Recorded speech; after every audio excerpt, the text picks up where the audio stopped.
Hoje eu vou falar de uma história que eu acho uma história extraordinária, que mostra o grande amor de Deus, a grande misericórdia de Deus, a enorme graça do Senhor e principalmente o seu poder restaurador. Gente, a gente nos depara com, às vezes nós nos deparamos com certas histórias na Bíblia que ficamos impressionados. E essa é uma das que me impressiona e que aponta um caminho de restauração para todos os que creem em Deus e que se colocam à disposição dele. Eu vou ler com vocês no livro de 2 Crônica, capítulo 33, história. Começa dizendo assim: Manassés tinha 12 anos de idade quando começou a reinar, e reinou 55 anos. Foi o rei que mais reinou sobre a nação de Israel. E ele fez o que o Senhor reprova. Começa a contar a história desse homem, imitando as práticas detestáveis das nações que o Senhor havia expulsado de diante dos israelitas. Reconstruiu os altares idólatras que seu pai Ezequias havia demolido. Também ergueu altares para os Baalins e fez postes sagrados. Inclinou-se diante de todos os exércitos celestes e lhe prestou culto. Construiu altares no templo do Senhor, do qual o Senhor tinha dito: meu nome permanecerá para sempre em Jerusalém. E esse Manassés foi lá e colocou deuses estranhos nesse altar. Nos dois pátios do templo do Senhor, ele construiu altares para todo o exército celestes. Chegou a queimar seus filhos em sacrifício no vale de Ben-Hinom. Praticou feitiçaria, adivinhação e magia, e consultou médium e espírita. Fez o que o Senhor reprova, provocando a ira. Ele tomou a imagem esculpida que havia feito e colocou no templo, no qual Deus tinha dito a Davi e a seu filho Salomão: neste templo e em Jerusalém, que escolhi dentre todas as tribos de Israel, porei meu nome para sempre. Não farei os pés dos israelitas deixarem novamente a terra que dei aos seus antepassados, e tão somente tiveram o cuidado de fazer tudo o que lhes ordenei, de todas as leis, os decretos, as ordenanças, todas por meio de Moisés. Mas Manassés pisou na bola, fez tudo ao contrário. Manassés, porém, desencaminhou Judá e o povo de Jerusalém ao ponto de fazerem pior do que as nações que o Senhor havia destruído diante dos israelitas. Olha a história desse homem. Bem provável você não conheça alguém que praticou coisas tão terríveis assim.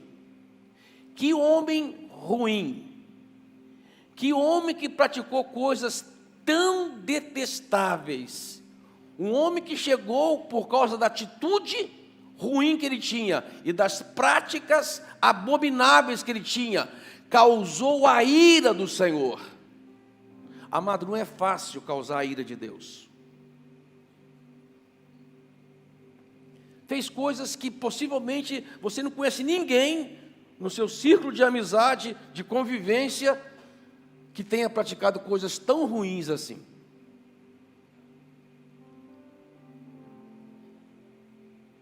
E a Bíblia continua dizendo: o Senhor falou a Manassés e ao seu povo, mas não lhe deram atenção. Por isso o Senhor enviou contra eles os comandantes do exército do rei da Síria, os quais prenderam Manassés, colocaram-lhe um gancho no nariz e algema de bronze e o levaram para a Babilônia. Resultado, consequências de escolhas ruins. Resultados, consequências de atitudes abomináveis. Resultados, consequências de não fazer aquilo que Deus mandou fazer. Sair da direção de Deus, deixar de praticar a palavra de Deus. Resultado. Mas o texto continua dizendo: em sua angústia, ele buscou o favor do Senhor. e o seu Deus, o Senhor, o seu Deus, e humilhou-se muito diante do Deus dos seus antepassados. Como que dizendo assim: Deus, como eu fiz coisas ruins, olha o que eu estou vivendo agora, as escamas caindo dos meus olhos, eu percebo o quanto de coisas ruins eu pratiquei na minha vida.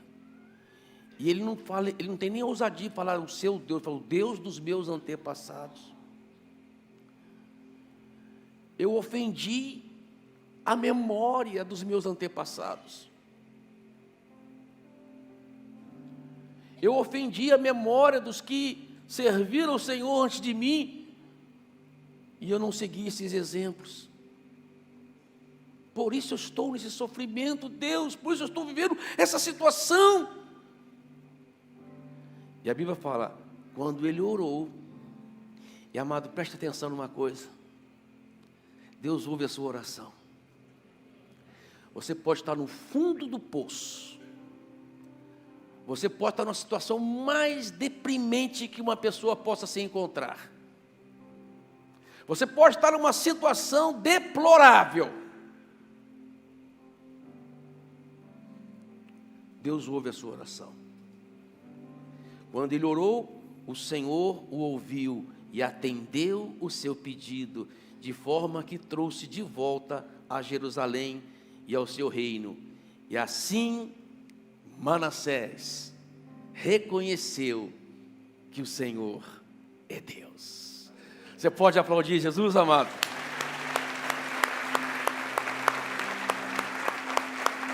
Que Deus é esse?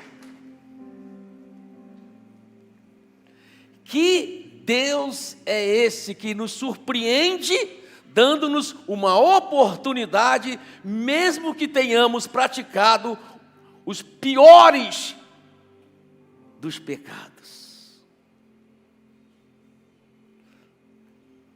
Que Deus é esse? Aleluia. Amado, a história de Manassés aponta para um Deus bondoso, misericordioso e gracioso, pronto para perdoar e lhe dar uma nova oportunidade. Deus é um Deus de nova oportunidade. Deus aponta para um caminho novo para você. A história de Manassés mostra a história de um homem que fez coisas horríveis, mas um dia a ficha caiu.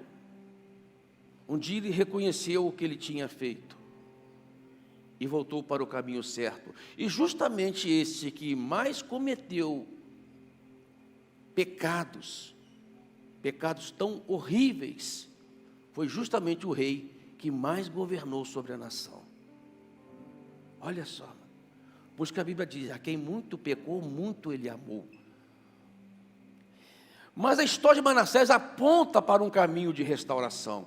A história de Manassés aponta para um caminho de oportunidade que Deus dá para cada um de nós. E hoje eu quero falar sobre isso, sobre um caminho que Deus pode lhe dar para você ter um novo começo na vida, uma vida de vitória. Recomeçar. Amado, como essa palavra é linda para nós, porque ela nos enche de esperança. Às vezes você fez coisas que talvez você se sinta assim tão triste, tão decepcionado consigo mesmo, que você se pergunta, será que eu posso recomeçar? Será que haverá condições para eu recomeçar? Mas a Bíblia é um livro de recomeço. A primeira coisa que nós percebemos em Manassés para recomeçar é que ele reconheceu os equívocos que ele cometeu. Ele reconheceu o erro. Ele soube que ele errou. Ele assumiu a responsabilidade dos seus erros. Ele chegou diante de Deus e disse, eu sei que eu pequei. eu sei que eu errei. Uma frase, amado, que Deus gosta de ouvir da sua boca é: foi eu que fiz isso. Muitas vezes nós somos como crianças, né? Você chega para uma criança e pergunta: quem fez isso? Ela aponta o dedo: foi ele. Lá em casa eu brinco com a minha esposa, né? Quando eu faço alguma coisa, deixo uma coisa fora do lugar, estou sempre deixando coisa fora do lugar. Eu falo: bem, foi você que fez isso? Eu falo: não, foi a Mel. Ela tinha uma cachorrinha, chamava Mel, botava a culpa na Mel. A gente quer sempre transferir responsabilidade, né? Não assume responsabilidade. A gente está sempre querendo mostrar ou justificar os nossos erros por culpa de alguma coisa, de alguma situação ou de alguém. Ah, é por causa do meu berço, afinal de contas, eu não nasci num berço privilegiado, eu não tive condições de aprender. Está sempre, é por causa do país que eu existo, a política aqui é opressora. É por causa. A gente está sempre querendo justificar os nossos erros, não os assumimos. E não assumir o erro, amado, dificulta para você restauração. Quando você assume, você recebe da parte de Deus o perdão. Reconhecer o erro leva você a pedir perdão pelo seu erro. Eu pequei, eu errei, eu fiz o que não devia fazer, eu cometi o que não devia cometer, e por isso eu estou nessa situação. É culpa minha, me perdoe. É o passo para a restauração. Amado, Deus está sempre pronto para te perdoar. Quando Pedro chega para Jesus, pergunta para Jesus: Jesus, quantas vezes devemos perdoar alguém que cometeu um erro contra nós? 7 vezes? Jesus: não, 70 vezes 7. Um número infinito. Então Deus está sempre pronto para perdoar e sempre pronto para dar a você uma oportunidade para recomeçar da maneira certa. Tem gente que entende errado o perdão de Deus, pensa que o perdão de Deus não é justo. Como pode? Eu me esforcei a vida toda para fazer a coisa certa, eu que sempre fiz a coisa certa, e agora vem um cara lá que só fez coisa ruim, só pisou na bola, um cara ordinário que merecia a pena de morte e recebe o perdão de Deus? A gente pensa assim, não pensa? Deixa eu falar uma coisa para você. Lembra que a mulher que foi pega em flagrante adultério? Os fariseus querendo, de alguma forma, pegar Jesus, porque estavam todos dispostos a pegar Jesus em alguma falha, que Jesus cometesse alguma falha acerca da lei de Moisés, para matar Jesus. Eles levaram para Jesus uma mulher que foi pega em adultério, e falaram para Jesus assim: olha, essa mulher aqui foi pega em adultério, e a lei manda apedrejá-la. O que você diz sobre isso? Jesus estava escrevendo na terra. Misteriosamente, eu fico pensando, eu penso em tantas coisas que Jesus estava escrevendo ali. Jesus falando: misericórdia eu quero e não sacrifício. Jesus falando que Deus veio para restaurar o que estava perdido. O médico veio para os doentes, não para os sãos. Jesus podia escrever tanta coisa ali. Ninguém sabe. Jesus só falou assim, só levantou a cabeça e diz: aquele que não tem pecado, atire a primeira pedra. E a Bíblia fala que do mais velho para o mais novo, um por um foi se retirando. Soltava a pedra e ia embora. Soltava a pedra e ia embora. Soltava a pedra e ia embora. Jesus olhou, viu só a mulher e perguntou: onde estão os seus acusadores? Todos se foram. Jesus disse: nem tampouco eu te condeno. Vai e não vai e não peques mais. O que Jesus está dando para essa mulher? O perdão e uma oportunidade para recomeçar. Aí o que acontece, amado, com muitas pessoas que não entendem o perdão e a oportunidade para recomeçar. Aquela mulher tinha cometido um pecado. A lei estava certa em mandar apedrejá-la, mas ela encontrou Jesus, a fonte da vida, e recebeu o perdão e a oportunidade para ter uma nova vida. Vai e não peque, você já recebeu o perdão.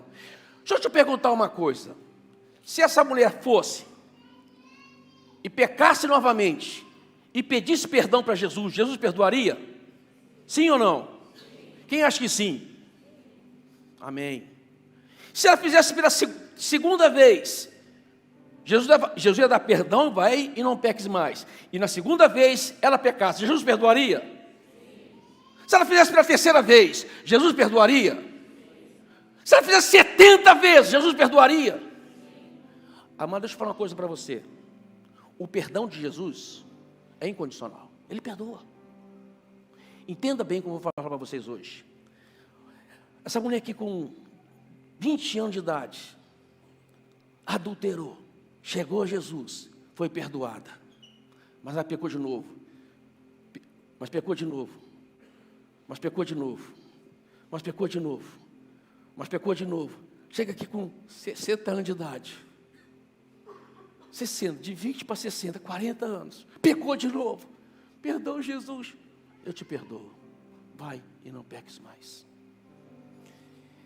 40 anos caindo no pecado e recebendo perdão, caindo no pecado e recebendo perdão. Qual é?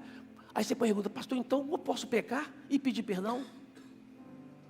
Provavelmente você vai receber o perdão, mas na linha trajetória de vida, dos 20 aos 40 anos, essa mulher não desfrutou de uma vida vitoriosa com Deus. Ela podia nunca mais ter pecado, ter recebido a oportunidade de recomeçar e ter uma vida vitoriosa. A diferença, sabe o que é, amado? Que muitos só vão receber o perdão de Deus, vão deixar de desfrutar uma vida de vitoriosa com Ele.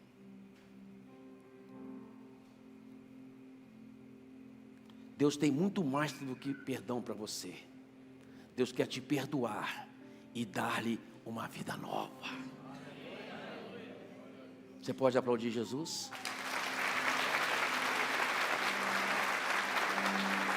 Deus quer dar-lhe uma vida nova.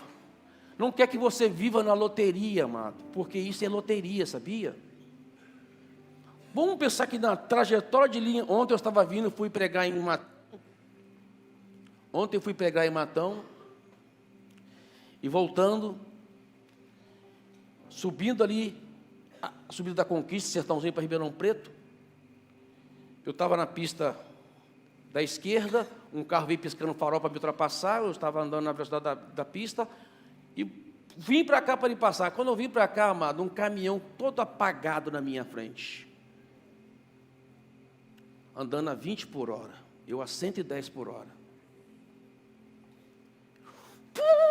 Segurei, joguei para cá, tirei do caminhão, saí e dei glória a Deus. Estou aqui, por isso que eu estou contando. Foi obrigado, Jesus. Liguei para minha esposa, bem, ora aí, agradece que Deus deu um livramento agora para mim. Agora eu te pergunto, na linha do tempo, voltamos à linha do tempo. Vamos supor se eu sou essa mulher, na linha do tempo. Se eu pequei, pedi perdão a Deus, fui viajar, voltei, bati, morri, estou no céu. Mas se eu pequei e não deu tempo de pedir perdão a Deus, bati e morri, aonde eu vou estar, Jesus? Não faça da sua vida uma loteria.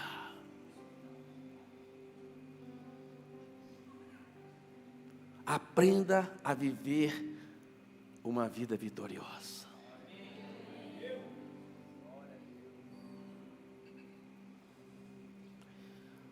Segunda coisa que você precisa aprender Preste atenção no que Deus está falando. A Bíblia diz: Deus falou a Manassés, mas ele não ouviu. Amado, existe uma posição muito perigosa, chama-se posição do sucesso. Manassés herdou o reinado de Ezequias, estava muito bem sucedido. Oposição perigosa é essa, quando a pessoa está por cima. Sabe quando a pessoa está por cima? Ela não ouve ninguém, ela não dá atenção para ninguém, ela se acha o dono da carne seca, não é verdade? A última bolacha do pacote. Não dá ouvido a ninguém, ele não deu ouvido. Deus falou e ele não deu ouvido. Amado, deixa eu falar uma coisa muito importante para você. Se você não tiver humildade para ouvir, você pode entrar num sofrimento que vai ser necessário para produzir em você a humildade que você não tem.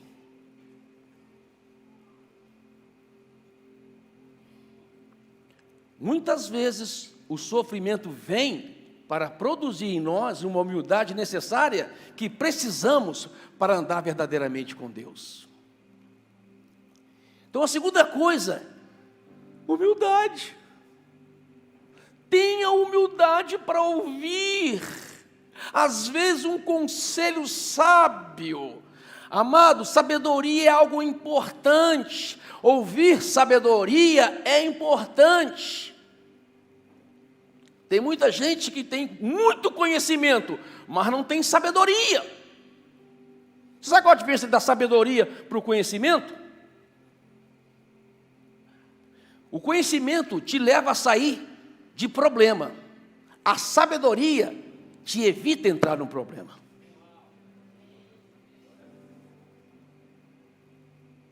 Tem muita gente que tem conhecimento para sair do problema, mas é melhor ter sabedoria para nunca ter entrado nele.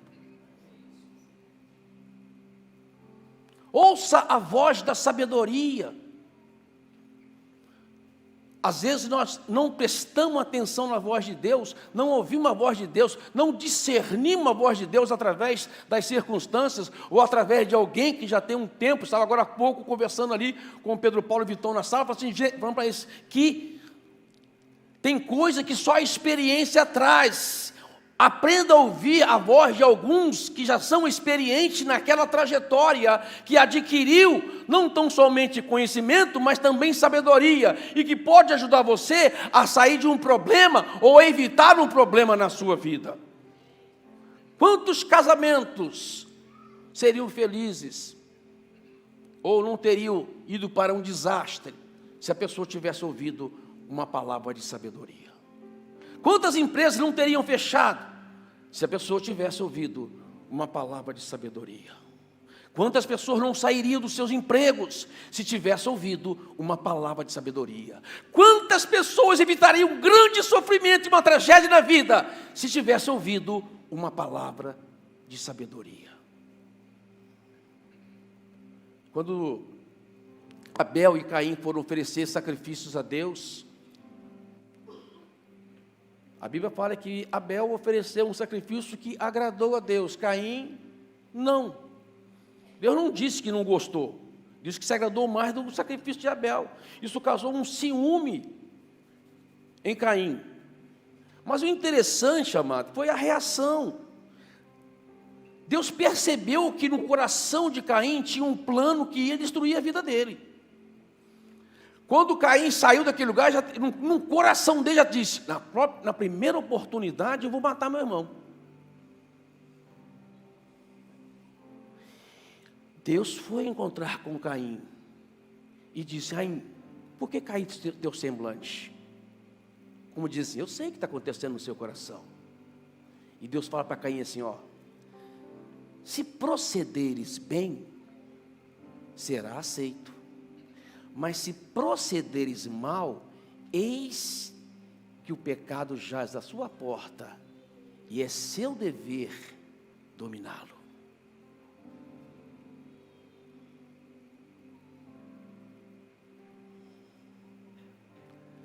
dizendo assim para Caim: Caim, ouça a minha voz, cara. Se você não tratar disso no seu coração, isso vai te levar para a morte. Ouça a voz da experiência, principalmente ouça a voz de Deus, que pode evitar você um sofrimento. Humildade para ouvir. Se você hoje, amado, está lá por cima, se a sua empresa está bombando, se o seu trabalho está bombando, se você está bombando, aprenda a ouvir a direção de Deus para todos os casos da sua vida. Quem pode dizer glória a Deus? A terceira coisa, receba a oportunidade que Deus dá para você recomeçar. Aprenda a dar a volta por cima. Amado, o que levou Manassés a dar a volta por cima? O que levou Manassés a reverter a situação que estava vivendo? Era um genuíno arrependimento. Nós precisamos muito falar sobre genuíno arrependimento, que é uma mudança de atitude para com o pecado, uma mudança de atitude para com o erro. Ou seja, eu percebi que esse caminho aqui é um caminho de morte. A Bíblia diz: há caminho que o homem lhe parece direito, mas ao final é caminho de morte. Eu percebi que aquele caminho é um caminho ruim. Eu mudo a minha atitude, eu me arrependo, não vou para esse caminho. Mudança de atitude. Nós precisamos mudar a nossa atitude. Eu lembro muito do filho pródigo, da Bíblia de Lucas. A Bíblia fala que aquele jovem chegou para o seu pai e disse: pai, dá-me a minha herança que me é de direito. Eu quero aquilo que é meu. O pai tentou argumentar com ele com sabedoria: filho, calma, espera, pá. Não, eu quero o que é meu. Eu quero gastar do meu jeito, da minha maneira. Os seus princípios não valem para mim. A sua referência de vida, pai, não vale para mim. Eu vou viver do meu jeito. E a Bíblia diz que o pai deu a ele a herança que cabia a ele. E a Bíblia diz que ele foi e gastou tudo dissolutamente. Perdeu a herança. Gastou na gandaia. Gastou tudo. Mas a Bíblia fala que veio um tempo ruim sobre aquela terra. E tempo ruim vem e pega muita gente despreparado. Tempo ruim vem, amado. Uma coisa você precisa aprender sobre vida. Isso é vida. O ano tem quantas estações? Cada estação tem a sua característica. Tem ou não tem? Nós estamos entrando no inverno agora. Nosso inverno até é suave, mas é inverno. A vida tem suas estações, meu amado. E nas estações da vida, às vezes, vem tempestade. O problema não é a tempestade vir. O problema é a tempestade pegar você despreparado para ela. O tempo ruim veio e pegou o cara despreparado. A Bíblia diz que ele foi trabalhar num lugar que dava alimento para os porcos. Ele foi alimentar porcos. E a Bíblia diz que ele desejava comer a comida que os porcos comiam, mas não lhe era de direito. Ele não podia. Ele via os porcos comer e queria comer junto com os porcos, mas não podia. Olha o estado miserável que aquele homem outrora rico chegou.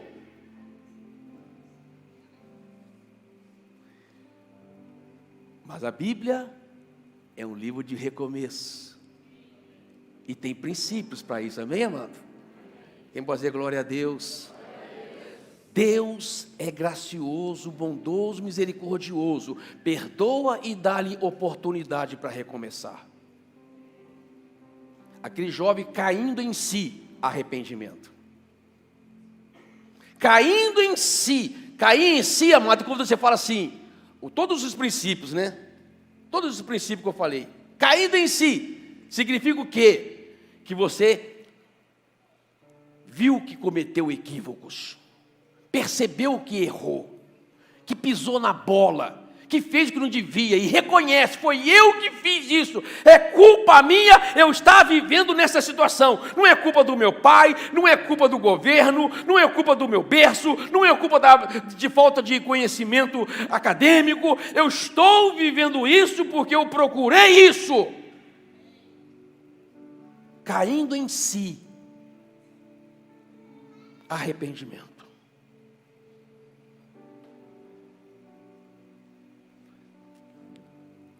Aí veio, né?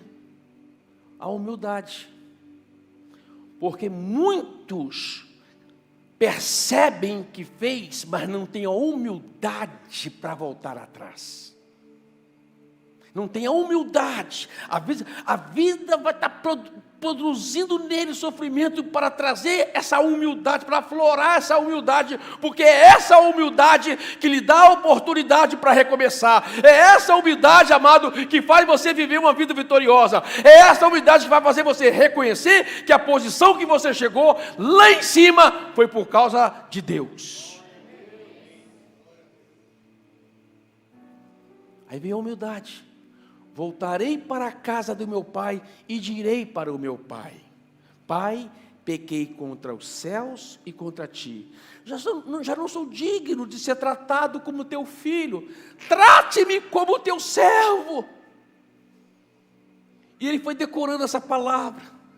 Eu gosto de uma história, eu já contei essa história, eu gosto muito dela, de um filho que fez como filho pródigo.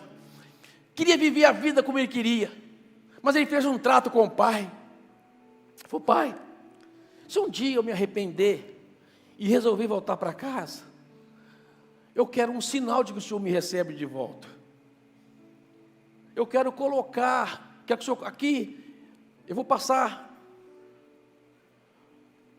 na linha aqui, no trem, eu morava perto de uma ferrovia, eu vou passar aqui, e vou olhar essa mangueira que tem em frente à nossa casa, que fica na beira da linha. Se tiver aqui uma bandeira branca, pai, é sinal de que o senhor me recebe de volta. Amados, anos se passaram, aquele cara fez como filho pródigo, fez tudo errado, mas um dia, caindo em si, disse: voltarei para a casa do meu pai. E ele, passando na porta da casa do seu pai, lá dentro do trem, ele olha lá no vagão dos passageiros, ele olha e vê a mangueira todinha brancas de bandeira, todinha branca de bandeiras. Ele desce alegre, volta para o pai e diz: pai, como é que o senhor sabia que eu voltaria hoje? E o pai disse: eu nunca soube. Cada dia eu subia nessa mangueira e colocava uma bandeira branca. Eu dizia: um dia ele vai voltar e vai precisar ver essa bandeira. Por isso já está cheia de bandeiras brancas. Amado Deus, o Pai quer você de volta.